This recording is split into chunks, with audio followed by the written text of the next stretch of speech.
अगर एक स्टूडेंट के जेईई मेंस के अंदर कम स्कोर आए हैं, कम परसेंटाइल है, तो उसके लिए आप क्या रिकमेंड करोगे कि स्पेशलाइजेशन लेना सही रहेगा या फिर कोर ब्रांच में लेना? सर मेरे हिसाब से तो इन जनरल भी कोर ब्रांच बेटर रहती है। अभी क्या एआई के अंदर आपको क्या लगता है कि आगे फ्यूचरिस्टिक है या फिर ये एक ट्रेंड के साथ खत्म हो सकता है? अभी के लिए तो ये फ्यूचरिस्टिक है। आपको क्या लगता है being a core student AI में आपको जाना चाहिए आज की डेट में? क्या आपने ऐसे कुछ अपॉर्चुनिटी सर्च कर रहे हो उस चीज के अंदर या फिर सीएस में ही चलोगे? अभी मैंने सीएस लिया था। तो प्लेसमेंट्स के लिए कॉलेज कैसे प्रिपेयर कर रहा है स्टूडेंट्स को? प्लेसमेंट्स के लिए हमारे पास सीआरसी डिपार्टमेंट है। तो हाय गाइस, मैं हूं अभी एपीजे सत्या यूनिवर्सिटी के अंदर और मेरे साथ है बीटेक स्टूडेंट जो कि आप लोगों को काफी अच्छे से गाइड कर पाएंगे। इनका कैसा एक्सपीरियंस रहा है, जो कॉमन डाउट्स होते हैं स्टूडेंट्स के, वो आज हम कवर करेंगे। तो सबसे पहले मेरे को ये बताइए, जब आप यूनिवर्सिटी सर्च कर रहे थे क्लास 12th के बाद, तो आपके दिमाग में क्या क्या चीजें चल रही थी? As any regular student I was into that कि मेरे को कोई भी यूनिवर्सिटी हो जिसकी रैंकिंग्स अच्छी हो, नैक ग्रेड हो, एनआईआरएफ रैंकिंग्स हो, वहां पर मैं सर्च कर रहा था कि टॉप 100s में आए। तो मैं वहीं से सर्च कर रहा था and a counsellor from APJ Satya university contacted me and दे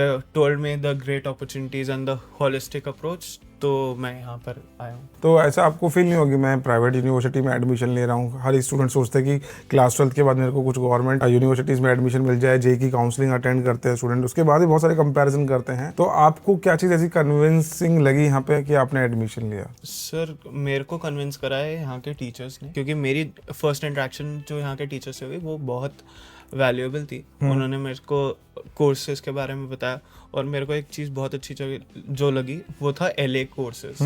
तो मैं अपने कुछ कोर्सेज वो मैं खुद से चुन सकता था जिससे मैं एक्स्ट्रा भी सीख सकता हूँ और मेरे को सीखना पसंद है, तो वो मेरे लिए प्लस पॉइंट था, इसलिए भी मेरे को ये अच्छा लगा। एलए कोर्सेज मेरे को बताइए क्या है ये? एलए कोर्सेज में सर हम इंटरडिसिप्लिनरी कोर्सेज ले सकते हैं। जैसे मैं अपने डिपार्टमेंट में रहकर बीटेक करते हुए मैं जर्नलिज्म का कुछ सीख सकता हूँ, जैसे फोटोग्राफी हो गया जो मुझे पसंद है तो मैं वो सीख सकता हूँ। फाइन आर्ट सीख सकता हूँ बाय डिज़ाइन डिपार्टमेंट।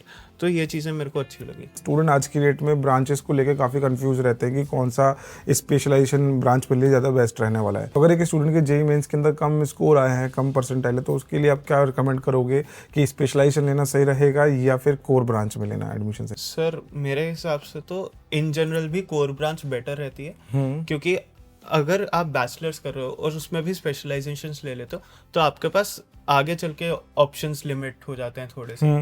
आपको सीखना ज़्यादा पड़ता है।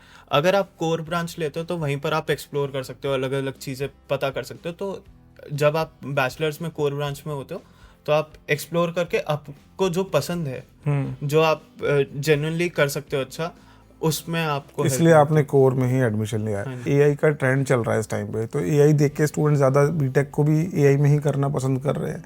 एआई डेटा साइंस हुआ, एआई एमएल हो गया।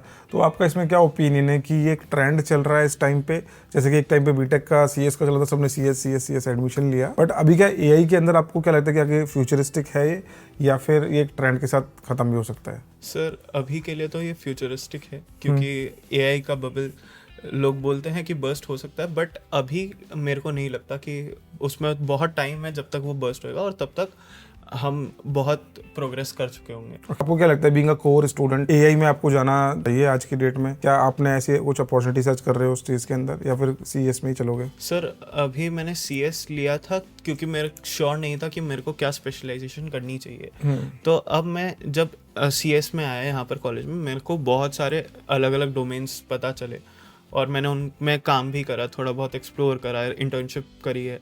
तो उसके बाद अब मैं डोमेन डिसाइड कर चुका हूँ अपना। तो अब मैं इन फ्यूचर जब मैं स्पेशलाइजेशन करूँगा मास्टर्स में, तब मैं वो स्पेशलाइजेशन को चूज़ करूँगा और अपने आप को बेटर। कोई स्टूडेंट है क्लास 12th के अंदर, कम मार्क्स हैं उसके पीसीएम के अंदर, इतना अच्छे मार्क्स नहीं है, एवरेज स्टूडेंट है, वो कंफ्यूज रहे कि मैं बीटेक करूँ ना करूँ, तो आपको क्या उसको एनकरेज करना चाहिए कि बीटेक कर? मैं खुद बताऊँ, मैं भी एक बीटेक का स्टूडेंट हूँ। मेरे भी सर घर की कुछ सिचुएशन के चलते हुए मार्क्स बहुत कम आए थे। एक्चुअली मैं सही बताऊँ, मेरे 52% आए हैं 12th में। तो सर यही था कि पेरेंट्स बोल रहे थे तू बीटेक कर नहीं पाएगा, सीयूटी के अंदर सर मार्क्स अच्छे नहीं आए थे और साथ में मैं डीयू से करना नहीं चाह रहा था, क्योंकि सर आपने सुना होगा डीयू के अंदर जो है फार्मेसी और बीटेक के कोर्सेज अलाउड नहीं है। फिर भी उससे कुछ एफिलिएटेड कॉलेज है जो बीटेक और फार्मेसी के कॉलेज देते हैं। तो उस चीज़ में मैं कन्फ्यूजन था, जब डीयू नहीं दे रहा तो उसके एफिलिएटेड कॉलेज कैसे दे सकते हैं? कहीं ना कहीं मैंने इससे सोचा कि मैं चल 4 पैसे ज़्यादा लगेंगे तो कहीं काम बढ़िया जगह से हो जाएगा। खुद भी मैं सर सही बताऊं, अगर आप मेरी मार्कशीट चाहे मैं आपको दिखा दूंगा, मेरे 52% आए हैं, फिर भी मैं सर यहाँ पे बीटेक AI CSC का कोर्स कर रहा हूँ इन AI डेटा साइंस की फील्ड में सर। तो कैसा एक्सपीरियंस है अभी आपका? सर मैं एक्चुअली सही बताऊं, फर्स्ट ईयर का स्टूडेंट हूँ, साथ में आपने देखा होगा मैं अपनी गात्रे में कृपान रखता हूँ, तो यहाँ पे काफ़ी कॉलेजेस में मेरे को मना किया था कि आप इसको पहन के नहीं आओगे, तो मुझे मेरे रीजन की फ्रीडम दी गई। सबसे पहली बात यहाँ है,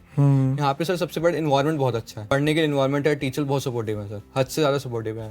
आपको कैसा लगता है, जैसे आपने बताया कि क्लास 12 में मेरे मार्क्स कम थे, तो उसके बाद आपने उसको कैसे कॉप अप करा अपने कॉलेज के अंदर आने के बाद? क्या टफ लगने लगा और भी? सर जैसे आपने देखा होगा ये मेरे सीनियर है, जब सीनियर्स अच्छे हो, टीचर्स अच्छे हो, तो सपोर्टिव मिल ही जाते हैं सर। जैसे मुझे मैंने इनको बोला कि सर भैया मुझे बेसिक नॉलेज भी नहीं है, तो भैया ने कहा ऐसे गूगल से स्किल्स पे चला जा, कोर्सेज कर ले, टीचर्स ने कहा कोर्सेज कर ले, फिर मेरी वाइड रेंज बढ़ी, मेरी नॉलेज बढ़ी, ताकि अब मुझे लगता है कि हाँ मैं घुस गया हूँ। आपने देखा होगा एक AI समिट भी आया था, तो वहाँ पे भी मेरे टीचर्स मुझे लेके गए थे। माना मैं फर्स्ट ईयर का स्टूडेंट था, मुझे कुछ खास नॉलेज भी नहीं थी वहाँ पे, बट वहाँ एक एक जगह पे लेके गए, मुझे समझाया, खुद भैया वहाँ पे भी थे, उन्होंने हमें समझाया चीज़ें कि बेटा ऐसी होती है, ऐसी होता है, तुम यहाँ ये सीखोगे, यहाँ ये सीखोगे। सीनियर्स का सपोर्ट भी है, फैकल्टी का भी फुल सपोर्ट सपोर्ट है। तो प्रैक्टिकल स्किल्स के ऊपर कैसे काम कर रहे हैं? कंप्यूटर लैब के अंदर कितना इन्वॉल्वमेंट रहता है आपका? सर आप खुद ही देख सकते हो, इतने बढ़िया पीसी लगे हुए हैं, Lenovo वगैरह के, फुल एनवायरनमेंट है। अगर हम खुद का लैपटॉप लाना सकते हैं खुद भी ला सकते हैं, यहाँ वर्क करना चाहते हो यहाँ पे कर सकते हैं, कोई बड़ी बात नहीं है। जब मर्जी हमारा टाइम होता है 9 बजे से लेके 4 बजे तक का, जब मर्जी आगे जब मर्जी बैठो,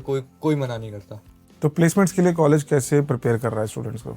सर प्लेसमेंट्स के लिए हमारे पास CRC डिपार्टमेंट है, और हमारा हर वीक में एक इंटरेक्शन CRC के साथ होता है, जिसमें हम रेज्यूमे बिल्डिंग पे बात करते हैं और अपने स्पेशलाइजेशंस के रिगार्डिंग उनसे कंसल्ट करते हैं कि हमें क्या परस्यू करना चाहिए। अभी आपने इंटर्नशिप करी अभी तक कोई? हाँ जी सर। तो कैसा रहा इंटर्नशिप का एक्सपीरियंस, क्या करा आपने उसमें? सर मेरे को इंटर्नशिप का एक्सपीरियंस मिला था as a technical lead, technical intern, and during that internship I developed 2 small software programs, in which one was a web scraper in a completely different language which is not usually taught in the university. Yes, so I learned Golang. It is a recent programming language which is used for cloud computing. आपने internship करी तो वहाँ पे जाके आपको क्या feel हुआ कि हम पढ़ रहे हैं, क्या उससे रेलेवेंट चीज़ें चल रही है कॉर्पोरेट के अंदर, या फिर अभी गैप है इस चीज़ के बीच में? सर जो हम पढ़ रहे हैं उसमें से थोड़ा गैप है, बट कंसिडरिंग मेरे फाउंडेशन ईयर में ही मैंने प्रोग्रामिंग स्टार्ट करी थी, और यहाँ पर मेरे को प्रोजेक्ट्स करने पे बहुत ज़्यादा प्रेशर किया गया कि प्रोजेक्ट्स बनाने चाहिए, जिससे मेरे को नॉलेज आई, प्रैक्टिकल नॉलेज आई, और वो मेरे को वहाँ पर बहुत हेल्प करा। Even I was working with a completely different and new language. तो thank you so much guys, I hope students को काफ़ी इन्फॉर्मेशन मिली होगी बीटेक के लिए। अगर जो स्टूडेंट एडमिशन के लिए सोच रहे हैं उनके काफ़ी सारे डाउट्स क्लियर होंगे हमारे सीनियर से।